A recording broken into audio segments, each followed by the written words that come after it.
12 de maio. Contrariando minha expectativa, ela dormiu pouco e mal. Encontro-a em grande angústia, mas sem os sinais físicos habituais desta. Não quer dizer que o que se passa consigo apenas que teve maus sonhos e continua a ver sempre as mesmas coisas. Que pavor, se ganhasse vida. Durante a massagem, livra-se de algumas coisas mediante perguntas. Então se alegra, fala das pessoas que conhece em sua residência de viúva no Báltico, dos homens importantes da cidade vizinha que costuma ter como convidados e etc. Hipnose. Teve sonhos pavorosos, os pés das cadeiras e os braços e espaldares das poltronas eram todos serpentes. Um monstro com um bico de abutre lançou-se sobre seu corpo, bicando-o e devorando-o todo. Outros animais selvagens saltaram sobre ela e etc. Logo, passa a outros delírios com animais, que, porém, caracteriza acrescentando: isso foi real e não um sonho. Conta como, uma vez no passado, queria pegar um novelo de lã e era um rato que fugiu correndo. Como, durante um passeio, um grande sapo inesperadamente saltou sobre ela e etc. Percebo que minha proibição geral foi infrutífera e que tenho de tirar-lhe essas impressões angustiantes uma a uma. De alguma forma, venho a perguntar-lhe por que teve também dores de estômago e de onde vinham. Creio que as dores de estômago, em seu caso, sempre acompanham os ataques de zoopsia. Responde-me com bastante má vontade, que isso não sabia. Peço-lhe que procure se lembrar disso até amanhã. Bastante agastada, me diz que eu não devia perguntar sempre de onde vinham isso e aquilo, mas sim deixá-la contar o que tinha a me dizer. Aqueço e ela prossegue sem preâmbulo. Quando eles o levaram para fora, não pude acreditar que estivesse morto. Uma vez mais, portanto, fala-me de seu marido, e reconheço agora, como causa de seu mau humor, o fato de ter sofrido com os restos conservados dessa história. E então odiou a filha por 3 anos, pois sempre disse a si mesma que teria podido cuidar do marido até que se restabelecesse, se não estivesse de cama por causa da criança. Além do mais, só tivera desgostos e agitações após a morte do marido. Os parentes dele, que sempre foram contra o casamento e depois se irritaram com o fato de que vivessem tão felizes, teriam espalhado o rumor de que ela própria o havia envenenado, de modo que ela pretendeu exigir um inquérito. Por intermédio de um odioso advogado de esquina, os parentes lhe teriam movido toda espécie de processos. O patife punha agentes a circular, semeando intrigas contra ela. Fazia publicar artigos difamatórios nos jornais locais e depois lhe enviava os recortes. Daí provém sua reserva com as pessoas e seu ódio a todos os estranhos. Depois das palavras tranquilizadoras que faço seguir a seu relato, ela se declara aliviada. 13 de maio. Novamente dormiu pouco por causa das dores de estômago. Ontem não fez nenhuma refeição noturna. Queixa-se também de dores no braço direito. Contudo, está bem-humorada, alegre e desde ontem me trata com especial distinção. Pede minha opinião sobre as mais diversas coisas que lhe parecem importantes e se agita desmedidamente quando, por exemplo, tenho que procurar pelas toalhas necessárias na massagem, etc. Estalos e tiques faciais ocorrem muitas vezes. Hipnose. Ontem à noite ocorreu-lhe de repente o motivo pelo qual os pequenos animais que vê se agigantam assim. Isso lhe acontecera a primeira vez em uma apresentação de teatro em D, na qual havia em cena um lagarto gigantesco. Essa lembrança também a atormentou muito ontem. À volta dos estalos de língua, Viria de que ontem teve dores abdominais e se esforçou para não revelá-las com seus suspiros. Sobre o verdadeiro motivo dos estalos, não se sabe nada. Também se lembra de que lhe solicitei que descobrisse de onde vêm as dores de estômago. Mas não o sabe e me pede que a ajude. Pergunto-lhe se alguma vez não teria se obrigado a comer depois de grandes comoções. De fato, após a morte do marido, por longo período, faltou-lhe completamente o apetite.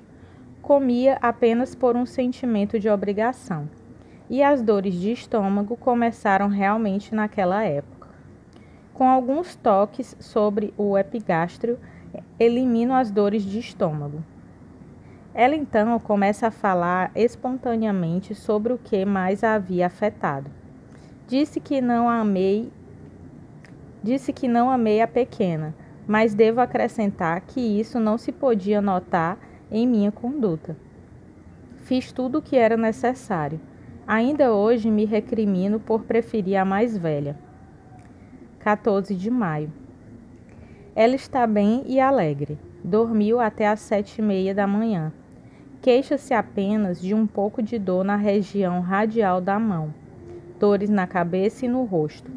O que ela diz antes da hipnose ganha cada vez mais significado. Hoje não tem quase nada de horrível a comunicar. Queixa-se de dor e insensibilidade na perna direita. Conta que em 1871 sofreu infecção abdominal. Em seguida, mal se restabelecera, cuidou do irmão doente e com isso começaram as dores, que de tempos em tempos causavam-lhe até mesmo uma paralisia do pé direito. Na hipnose, pergunto se agora já lhe será possível circular entre pessoas ou se o medo ainda prevalece. Responde-me que ainda lhe é desagradável quando alguém fica atrás dela ou muito perto a seu lado. Relata-me, a esse propósito, outros casos de surpresas desagradáveis provocadas por pessoas aparecendo de repente. Assim, certa vez, quando passeava com suas filhas em Rügen, 2 indivíduos de aparência suspeita saíram de trás de uns arbustos e a insultaram. Em Abazia, durante um passeio ao anoitecer, um mendigo surgira inopinamente de trás de uma rocha e se ajoelhara diante dela. Devia ser um louco inofensivo. Conta-me ainda sobre um arrombamento noturno em seu castelo, situado em lugar isolado, algo que muito a assustou. No entanto, é fácil perceber que esse medo de pessoas provém essencialmente das perseguições a que foi exposta durante a morte do marido. De noite, não obstante parecer muito alegre, ela me recebe com a exclamação: morro de angústia. Oh, mal não posso lhe dizer, eu me odeio. Venho a saber, afinal, o que o Dr. Breuer a visitara, e, no momento em que apareceu, ela se sobressaltara. Como ele o percebesse, ela lhe assegurou que era só essa vez, e lastimou tanto, em consideração a mim, que ainda mostrasse esse resto do antigo apavoramento. Nesses últimos dias, aliás, eu tivera a oportunidade de observar quão implacável consigo mesma ela é e com que facilidade se dispõe a fazer uma grave censura às menores negligências. Quando as toalhas para a massagem não estão no lugar, quando o jornal que devo ler enquanto ela dorme não está preparado e visível, depois que a primeira e mais superficial camada de reminiscências torturantes é removida, aparece sua personalidade moralmente hipersensível, marcada pela tendência a diminuir-se.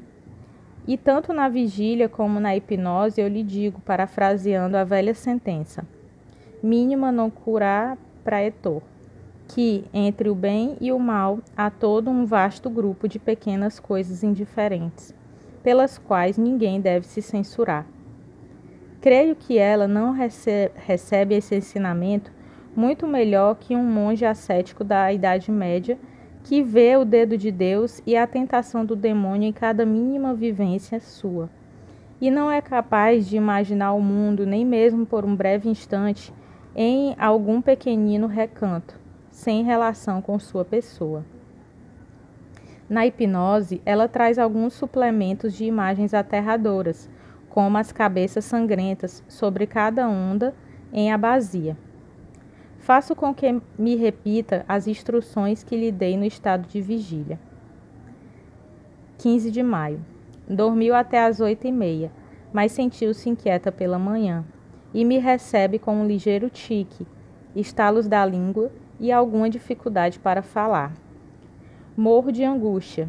Interrogada, conta que a pensão onde as filhas estão hospedadas fica no quarto andar e a ela se chega com um elevador. Ontem solicitou que as filhas utilizassem esse elevador também para descer, e agora se repreende por isso, pois o elevador não era completamente confiável. O próprio dono da pensão o disse. Pergunta se conheço a história da Condessa se morreu num acidente desse gênero em Roma. Ora, conheço a pensão, e sei que o elevador é propriedade particular do seu dono. Não me parece muito provável que o mesmo homem que exalta esse elevador no anúncio tenha alertado sobre sua utilização. Creio que há aqui um engano da memória. Induzido pela angústia, comunico-lhe minha opinião, e sem esforço levo-a a rir da inverossimilhança de seu temor. Precisamente por esse motivo, não posso acreditar que se fosse essa a causa da sua angústia, e me proponho dirigir a pergunta à sua consciência hipnótica. Durante a massagem, que hoje volto a fazer, após uma interrupção de vários dias, ela relata histórias isoladas, frouxamente conectadas entre si, mas que podem ser verídicas, como a de um sapo que foi encontrado num porão, a de uma excêntrica mãe que cuidava de seu filho idiota de maneira singular, e a de uma mulher que, por causa da sua melancolia, foi trancada no manicômio, e assim revela que tipo de reminiscências passa por sua cabeça quando é tomada pelo desassossego.